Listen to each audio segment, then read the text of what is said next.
P T I نظریاتی سامنے آ گئی ہے۔ یہ نظریاتی کیا ہے؟ اختر ڈار جو کہ پی ٹی آئی نظریاتی کے چیئرمین ہیں، یہ کون ہے؟ انہوں نے کب تحریک انصاف جوائن کی، کب چھوڑی اور کیوں چھوڑی، اور اب کس کے کہنے پر واپس آنے کے لیے تیار ہوئے ہیں اپنی جماعت کے ساتھ؟ جو بلے کا نشان، بلے باز کا نشان ہے، وہ کہاں سے آیا؟ اس پر بات کریں گے۔ سپریم کورٹ میں بلے کی کھینچتانی جاری تھی کہ بیرسٹر گوہر کو اطلاع ملتی ہے کہ ان کے گھر پر پولیس کی جانب سے حملہ کیا گیا، ان کے بچوں کو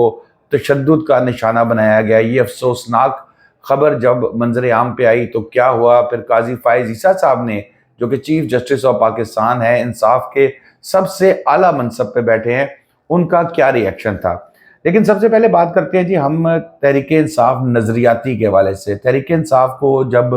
بلے کا نشان جاتا ہوا نظر آیا تو انہوں نے بلے باز سے رابطہ کیا۔ بلے باز سے رابطہ کرتے ہیں تحریک انصاف کے بہت پرانے اور ادرینہ رکن حامد خان صاحب، یہ ان کے بڑے کلوز تھے۔ اختر ڈار صاحب جی چیئرمین ہیں تحریک انصاف کے، جنہوں نے 2007 میں تحریک انصاف جوائن کی تھی، اور اس کے بعد کچھ سالوں بعد وہ اختلاف ہو گیا تھا ان کا۔ اور اختر ڈار صاحب جو ہے وہ کہتے ہیں کہ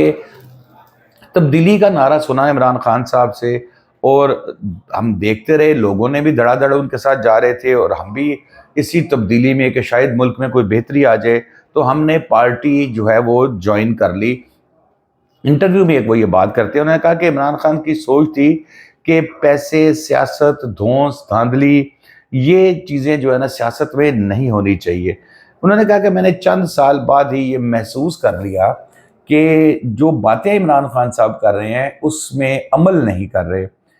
انہوں نے کہا کہ اپنی بات پر سٹینڈ نہیں کرتے عمران خان صاحب۔ نوجوانوں کو ٹکٹ دینے کی بات کی، اور یاد ہوگا یوتھ اور نوجوان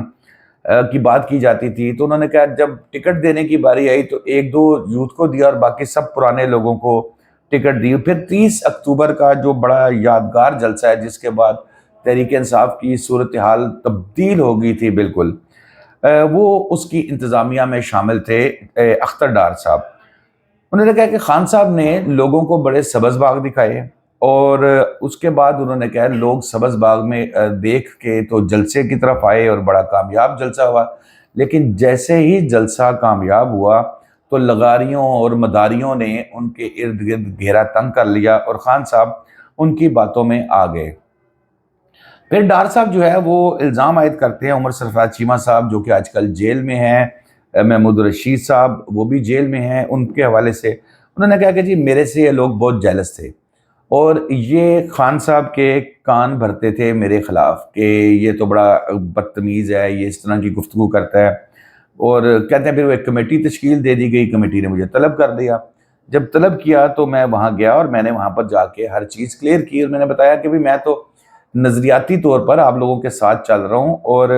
عمران خان سے سننا کہ جی بہرحال الٹیمیٹلی شکر ہے کہ میری عمران خان صاحب سے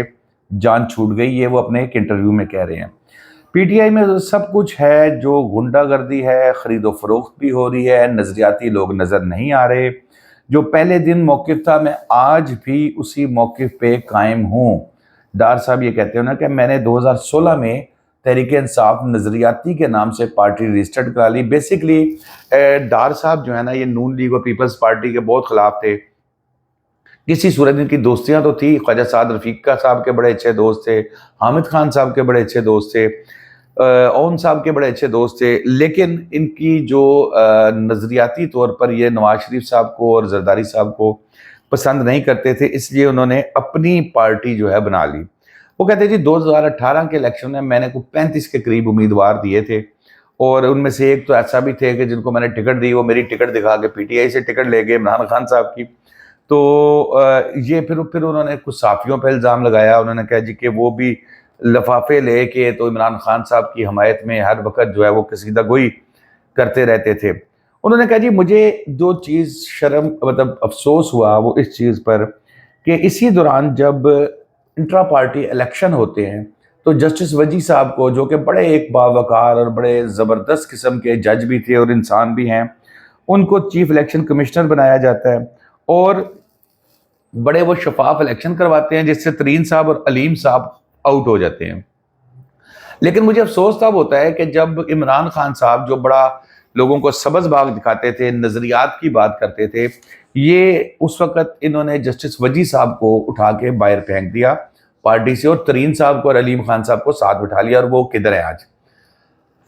حامد خان صاحب نے پیغام دیا ان کو کہ جی آپ ایسا کریں، ایک پارٹی بنائیں، اس کے چیئرمین خود بن جائیں، اور جسٹس وجی صاحب کو جو ہے نا وہ اس کا صدر بنا لیں، ہم بھی آپ کی پارٹی میں آ جائیں گے۔ اچھا، یہ ہیں ڈار صاحب بڑے کھلے ڈلے لفظ بولنے والے بندے ہیں، ڈار ہے کشمیری تو پھر وہ اس حساب سے کھل ڈل کے ہی بولتے ہیں۔ انہیں کہا جی کہ میں نے انہیں کہا کہ بھئی آپ پہلے عمران خان کو چھوڑیں، پھر آپ میرے ساتھ آ جائیں،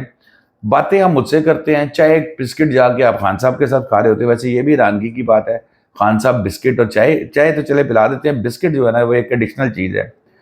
تو جس کے بعد انہوں نے کہا جی کہ میرا جب بھی میں کسی امیدوار کو ٹکٹ دیتا تھا تو خان صاحب کو بڑا درد اٹھتا تھا۔ یہ وہ ساری باتیں میں نہیں کہہ رہا، یہ انٹرویو میں وہ بات کر رہے ہیں،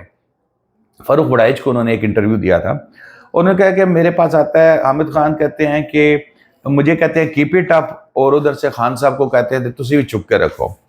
تو یہ بڑی دلچسپ صورتحال ہے۔ اب ان کی جو آپس میں جو بات چیت ہوئی ہے، جو ان کو پی ٹی آئی نظریاتی کا جو ٹکٹ لینے کی بات کی جا رہی ہے، وہ بیسیکلی اس لیے کی جا رہی ہے کہ حامد خان صاحب نے ان سے کوئی ڈیل کی ہے، کوئی مذاکرات کیے ہیں،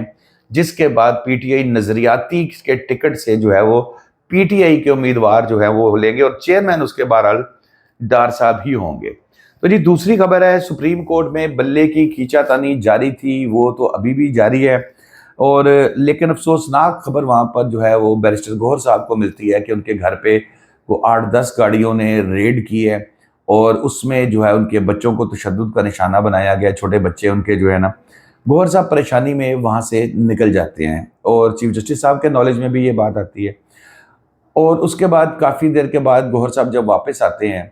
اچھا اس میں انہوں نے چیف صاحب نے جو ایڈیشنل اٹارنی جنرل ہیں ان کو حکم دیا کہ جائیں اور ان کا مسئلہ حل کرائیں، ایسا نہیں ہونا چاہیے۔ گوہر صاحب واپس آتے ہیں تو وہ چیف صاحب خیریت پوچھتے ہیں، تو گوہر صاحب کہتے ہیں نہیں کچھ خیریت نہیں، اور ذرا جذباتی ہو کے کچھ بات کرنے لگتے ہیں تو چیف صاحب انہیں ٹوک دیتے ہیں۔ اچھا اب اس کی ایک ریزن تو یہ تھی کہ ظاہر ہے لائیو کوریج دکھا رہے ہیں اس پہ، اور اگر کوئی اس طرح کی بات کر دیتے تو بعد میں پھر کئی سوالات اٹھ جاتے۔ تو بہرحال اس کے بعد آئی جی اسلام آباد کو بھی سپریم کورٹ طلب کیا گیا، تو انہوں نے آ کے کہا کہ نہیں جی ہمیں تو اطلاع ملی تھی کہ یہاں پر کچھ مفرورین موجود ہیں جو اشتہاری ہیں، تو پولیس نے اس کے لیے چھاپا مارا تھا، تو ہم معذرت چاہتے ہیں، گوہر صاحب کا تو ہمارے ساتھ بھائیوں والا تعلق ہے، ہمارا تو کوئی معاملہ ہی نہیں ہے۔ باقی یہ جو اشتہاریوں کی تلاش میں چھاپا مارنا، یہ پولیس کی کم از کم پنجاب پولیس کی آپ 70% ایف آئی آریں دیکھیں گے نا، تو وہاں پر اشتہاری کی تلاش میں چھاپا مارا تو وہاں سے یہ چیز ہمیں مل گئی۔ تو بہرحال سیاست کو اس لیول پر نہیں لے کے جانا چاہیے۔ تو اس وقت تک کے لیے اتنا ہی، شاداب ریاض کو اجازت دیجیے، اللہ حافظ۔